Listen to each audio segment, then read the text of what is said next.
Welcome. In front of me is an EMPORIA Smart 6, and today I will show you how we can insert SIM and SD card into this phone.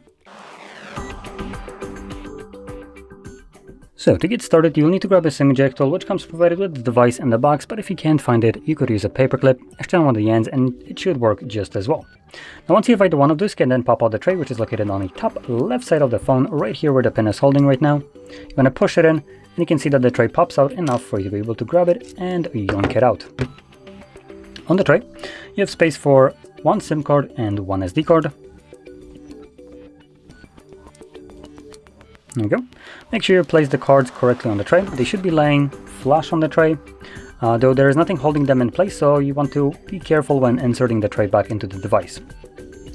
Once you do so, both of these cards should start working right away, and as you can see, my SIM card is already working as it's prompting me to put in my SIM card pin.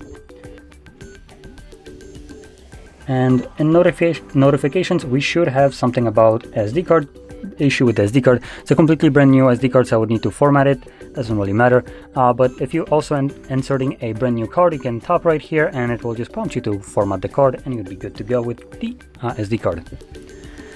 So with that being said, if you found this video helpful, don't forget to hit like, subscribe, and thanks for watching.